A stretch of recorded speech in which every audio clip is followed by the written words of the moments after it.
Hoje temos Ricardo Salgado, o homem que simboliza para muitos portugueses a impunidade das elites financeiras. Temos o processo Marquês, que já parece uma série da RTP Memória com envelopes, motoristas, casas, livros e amigos milionários. E temos duas crianças francesas abandonadas à beira da estrada cá em Portugal, num caso que mostra o lado mais cruel do falhanço adulto. Portanto, o tema é este. Quando a justiça chega tarde, quando o poder se protege em burocracias e quando crianças acabam abandonadas porque os adultos à sua volta falharam todos.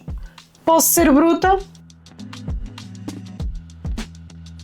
Antes de começarmos, eu sou a Andreia Viegas e sou a irmã mais velha que vocês não sabiam que precisavam. Eu não sou moralista, mas tenho olhos na cara, então já aproveita para subscrever, dar like e partilhar este vídeo, porque hoje o tema é confiança, ou melhor, a falta dela. E não te esqueças, de Sousa Viegas dá-te 10% de desconto no teu acesso ao Viriatis Premium, onde encontras ainda mais conteúdo do que na versão gratuita, como os meus vídeos estendidos. Mas se o mês estiver apertado, não te preocupes, podes juntar-te à comunidade e conversar no chat, ver alguns dos nossos cursos e e-books de forma totalmente gratuita. Assim tens um chat onde podes falar com pessoas que pensam tal como tu e sem censura. Vemo-nos por lá. Ricardo Salgado é daqueles nomes que em Portugal já nem precisa de apresentação. Foi o rosto do BES, do Grupo Espírito Santo, do chamado dono disto tudo. E está associado a um dos maiores colapsos financeiros da nossa história recente. Por isso, quando aparece uma notícia destas, a reação popular é óbvia. Claro que os poderosos nunca pagam. Mas vamos ao que a notícia diz.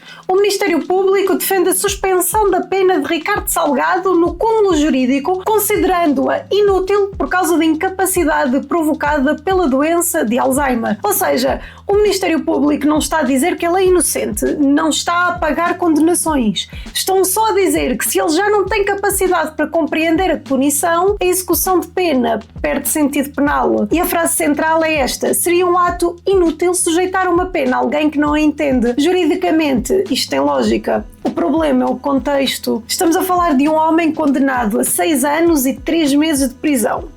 No caso EDP, por corrupção envolvendo Manuel Pinho, e a 8 anos de cadeia na Operação Marquês por abuso de confiança, relacionado com 10,7 milhões de euros. Portanto, desculpem, mas é evidente que isto custa a engolir. O país esperou anos. Foram anos de processos, recursos, investigações, suspeitas, danos económicos e sensação de impunidade. E quando finalmente há condenações, chegamos ao ponto em que o próprio Ministério Público diz: agora já não vale a pena executar porque ele não entende. Esta é a tragédia portuguesa. Não é só a doença de Ricardo Salgado, é a doença da justiça lenta. Porque sim, uma democracia civilizada não deve prender alguém incapaz de compreender a pena. Mas também é verdade que uma justiça que demora tanto tempo a atuar acaba por transformar condenações em símbolos vazios. No fim, fica a mesma sensação amarga de sempre. A culpa pode até ser reconhecida, mas a consequência chega tarde demais. Até pode ser injusto manter um condenado porque ele tem uma doença que não o permite entender a sua pena, mas não é igualmente ou ainda mais injusto com todos que sofreram ou foram atingidos pelos seus crimes chegar e soltá-lo. Agora, se queres mesmo entender as novidades e o desenrolar no caso de Sócrates, já sabes, aqui no canal de membros do YouTube tens acesso às versões estendidas dos meus vídeos onde eu posso ser bruta e o Sócrates merece. É só ires ao botão aí em baixo, mas prepara-te porque não é para todos. E atenção, porque isto está a ficar uma loucura. As novas declarações do seu ex-advogado envolvem envelopes com dinheiro que ele achava serem documentos e até alegada lavagem de dinheiro através da venda de livros. Não podia ficar pior. E isto é precisamente o tipo de coisa que destrói a confiança dos portugueses na política e na justiça. Não é só o crime em si, é a sensação de teatrinho, a sensação de que há sempre alguém a segurar a cortina, alguém a carregar envelopes, alguém a assinar contratos, alguém a comprar livros. É tudo muito sofisticado, muito civilizado, muito na condição de advogado. Mas no fundo, o cidadão comum olha para isto e pensa: se fosse comigo, já tinha autoridade tributária a dormir à porta da minha casa. E agora saímos dos processos de elites, dos banqueiros, dos ex-primeiros-ministros e dos amigos com envelopes para um caso completamente diferente, mas igualmente revoltante. 2 crianças pequenas abandonadas à beira da estrada porque a lentidão e o falhanço das instituições não aparecem só nos grandes processos judiciais. Às vezes aparecem numa estrada entre Alcácer do Sal e a Comporta, com 2 crianças a chorar.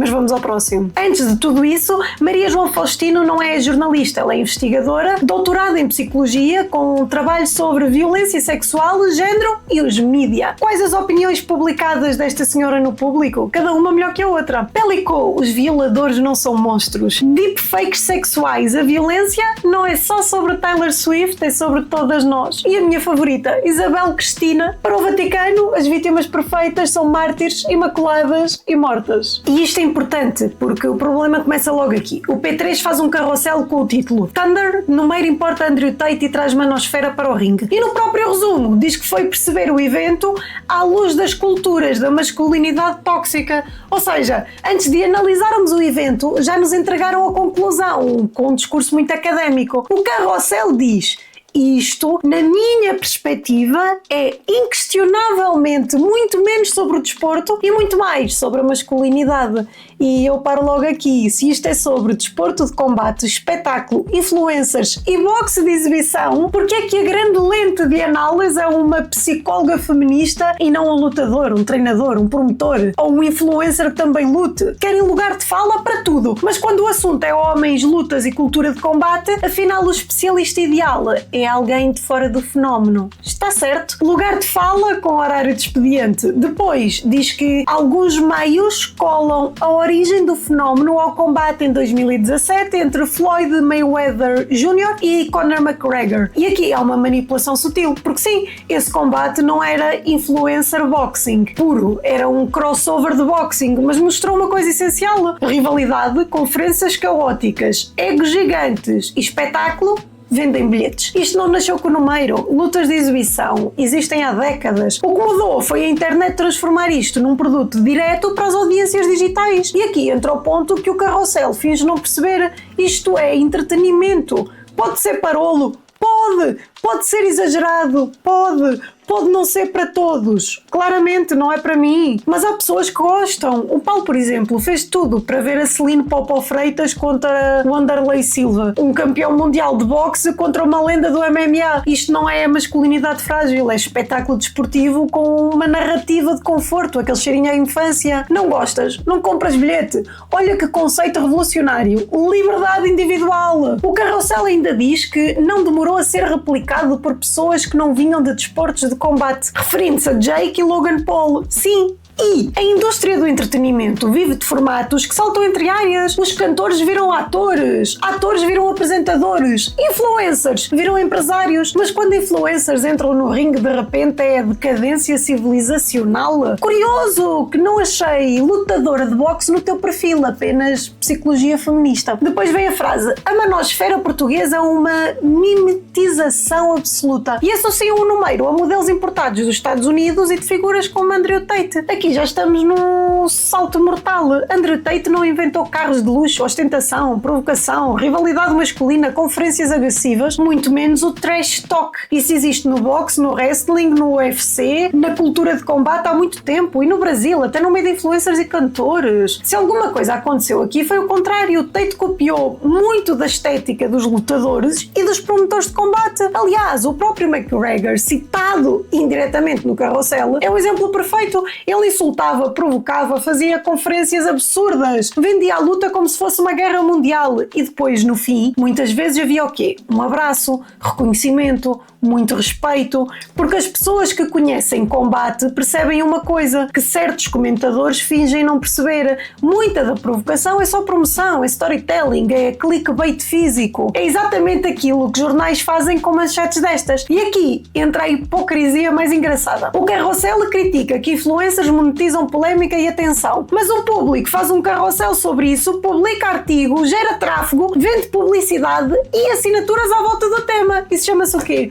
Monetização. Só que com mania de que vocês são superiores. A frase mais reveladora é esta aqui: se lhe tirarmos o palco, resta muito pouco. Isto é um perigo, porque quem é que tira o palco? A investigadora, o jornal, o Estado, uma comissão de bons costumes progressistas. O evento só existe porque pessoas privadas com dinheiro privado pagaram para ver pessoas privadas no evento privado. Isto chama-se mercado. Não é obrigatório assistir. Não é serviço público. Não é missa de domingo, que, diga-se de passagem, também ninguém te obriga a ir. E se a crítica é que isto é violência e masculinidade, então eu quero saber: E o UFC feminino? E o boxe feminino? Quando mulheres lutam, também é masculinidade? Ou aí já é empoderamento? Porque se lutar é automaticamente masculinidade frágil, então estão a chamar masculinas às atletas femininas. Se não é, então até se cai logo no primeiro jab. No fundo, o público fez exatamente aquilo que critica. Transformou polémica em conteúdo. O número vendeu bilhetes com conflito e o público vendeu assinaturas mensais com títulos provocadores. A diferença é que o número assumiu que era espetáculo.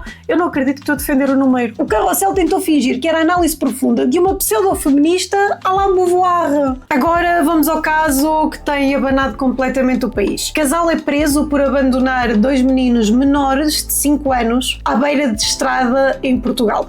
As crianças, Zachary e Barthélemy, de 3 e 5 anos, foram encontradas sozinhas, a chorar, numa zona entre Alcácer do Sal e a Comporta. A RTP avançou que a mãe terá levado os menores para fora de França sem autorização paterna, depois de o pai ter apresentado queixa pelo desaparecimento cerca de 10 dias antes. E aqui há uma coisa que temos mesmo de dizer sem floreados. Abandonar 2 crianças pequenas à beira de uma estrada não é um surto.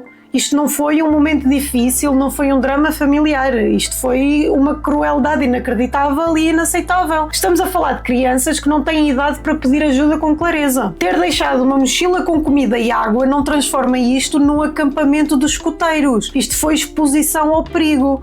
E agora, já temos alguns detalhes. A mãe, Marine Rousseau, de 41 anos, e o companheiro, Marc Balabriga, de 55, foram detidos em Fátima. O Correio da Manhã noticiou que os meninos foram encontrados por um popular, Alexandre Quintas, que os acolheu na padaria que gera com a mulher. E honestamente, benditos sejam estes portugueses que fizeram aquilo que os adultos responsáveis não fizeram, protegeram as crianças. Mas depois vem a parte da fofoca e aqui temos de ter cuidado. A Flash diz que o pai poderá ter dificuldades em ficar com as crianças porque supostamente vive numa situação de quase miséria, ou miséria mesmo, sem condições habitacionais, e que isso explicaria as visitas supervisionadas e a dificuldade em viajar para Portugal. Isto ainda está no campo da fonte mediática e deve ser tratado como tal. Mas se for verdade, torna o caso ainda mais triste. De repente, deixamos de ter apenas a história da mãe monstruosa que abandona os filhos e passamos a ver o retrato de 2 crianças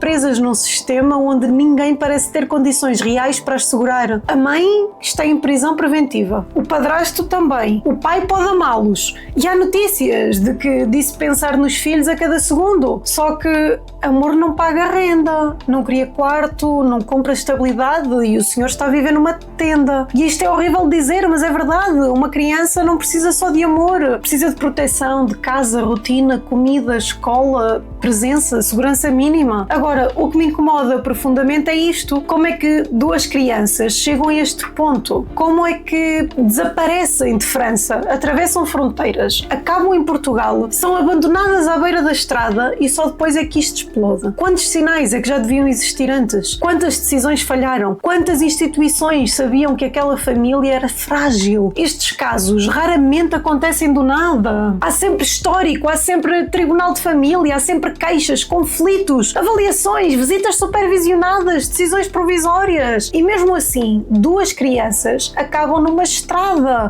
No fim, isto não é só uma história de crime, é uma história de falhanço adulto. Falhou a mãe, falhou o padrasto, possivelmente várias instituições falharam e uma realidade social onde crianças ficam à mercê da instabilidade dos pais. E eu sei que é tentador transformar isto na novela. Onde está o pai? Porque não veio, porque não dá a cara. Mas talvez a pergunta mais importante seja outra. Quem é que vai garantir que estes meninos daqui para a frente não voltam a ser tratados como bagagem emocional de pseudo-adultos? Há crianças que não precisam de mais drama mediático, precisam de uma casa segura e urgentemente. No fim deste episódio o que fica não é apenas indignação, é cansaço. Cansaço de ver processos milionários arrastarem-se durante anos até já ninguém perceber se está a assistir a justiça ou arqueologia. Cansaço de ver explicações sempre muito sofisticadas para situações que vistas de fora cheiram a privilégio, encenação, impunidade, cansaço de ver discursos feministas, cansaço de ver crianças pagarem o preço da instabilidade, da negligência e da incapacidade dos adultos, porque no caso Salgado a pergunta é: como é que a justiça demorou tanto que agora até a pena pode já não fazer sentido? No processo Marquês temos de perguntar quantos envelopes, contratos, casas, apartamentos e livros pagos por amigos são precisos até deixarmos de chamar a isto tudo uma grande coincidência. No caso dos meninos abandonados, a pergunta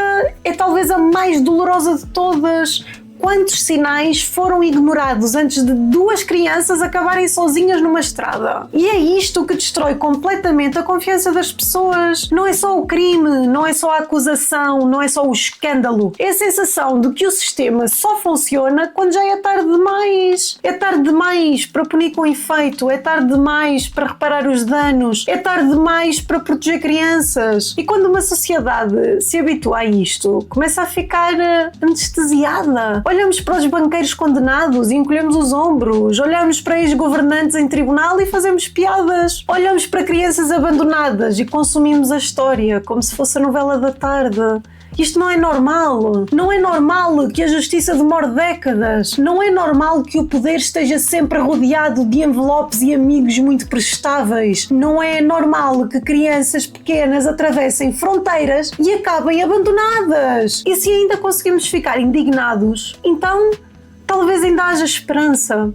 Comenta aí, achas que ainda há confiança nas instituições ou já estamos todos a viver num modo isto é Portugal, temos é de lidar? Porque aqui diz o que ninguém tem coragem de dizer. Mesmo que doa, mesmo que incomode e mesmo que seja à bruta.